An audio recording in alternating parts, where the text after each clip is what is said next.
जब cease fire हुआ है तो डिफरेंट पॉलिटिकल रिएक्शंस आए, अपना अपना ओपिनियन कई पार्टियों के नेताओं की तरफ से, उनके प्रमुखों की तरफ से दिया गया। असदुद्दीन ओवैसी जो इस मुश्किल घड़ी में भारत सरकार की तरफ से या अफवाज की तरफ से जो भी कार्रवाई की जा रही थी उसके साथ मुकम्मल तौर पर खड़े थे और गैर मुतजलजल हिमायत का भी ऐलान किया था। लेकिन अब उनने सीज फायर मुआहिदा जैसे ही हुआ कुछ सवालात भी पूछे और साथ साथ हुकूमत, इदारों या जिम्मेदारान से ये भी कहा कि अब इससे आगे क्या। 4 अहम तरीन सवालात से पहले उन्होंने कहा कि हमने सीज फायर तो कर दिया है, लेकिन इसका ऐलान अमेरिकी सदर की जानिब से क्यों हुआ? ये बड़ी बात है। असदुद्दीन ओवैसी AIM के सदर हैं, मेंबर पार्लियामेंट है, और उनका मानना है कि भारत का अंदरूनी मामला जम्मू कश्मीर में है, और जिस तरीके से अमेरिका से इस बात का ऐलान होता है तो ये इंटरनेशनल फोरम तक दोबारा से मामला चला गया है, जो हमारी राजनीतिक जीत बिल्कुल भी नहीं है। असदुद्दीन ओवैसी सवाल उठाते हुए नजर आए कि सीज फायर का ऐलान मुल्क के वजीर आजम करते तो समझ आता, राजनाथ सिंह करते तो समझ आता, ministry for external affairs press conference करती तो ये समझ आती, डोनाल्ड ट्रंप साहब, पोम्पियो साहब और दीगर लोग जब इस बात को कहते हैं और उसके बाद हमारे लोग इसको सेकंड करते हैं, तो सवाल यहां से पैदा होता है कि अंदरूनी मामले को किस तरीके से इंटरनेशनल लेवल पर लिया गया है।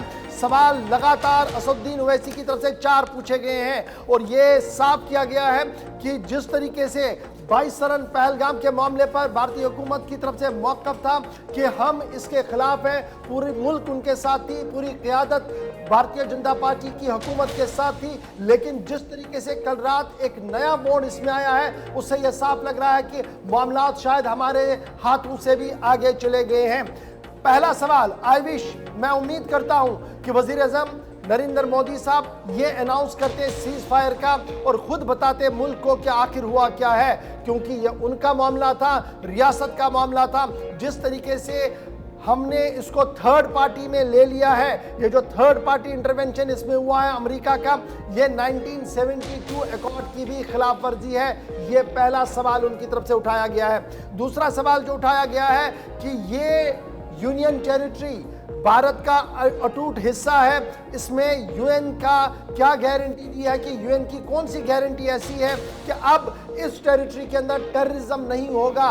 क्या कोई काउंटर गारंटी अमेरिका की तरफ से आई है? अगर आई है तो देश को बताया जाए। यह सवाल पूछा है असदुद्दीन ओवैसी ने। और तीसरा सवाल असदुद्दीन ओवैसी ये पूछ रहे हैं कि कंटिन्यूसली हमने इंटरनेशनल कम्युनिटी में पाकिस्तान के खिलाफ महाज आराई की और कई बार हमें कामयाबी भी हुई, लेकिन FATF के मामले पर ग्रे लिस्ट में डालने में हमारी नाकामी क्यों हुई? इस पर भी असदुद्दीन ओवैसी का चौथा सवाल है। और इस तरीके से ट्रंप की गारंटी को लेकर, ट्रंप के ट्वीट को लेकर और FATF में क्यों नहीं पहुंचे हम, सही तरीके से काम क्यों नहीं हुआ, और जिस तरीके से अमेरिका ने एक सॉफ्ट हैंड पाकिस्तान के लिए दिया और पाकिस्तान को बेल आउट कराया, इस तमाम मामलों पर सवाल असदुद्दीन ओवैसी की तरफ से पूछा गया और कहा गया कि शिमला एग्रीमेंट 1972 को सरीहन खिलाफ वर्जी है।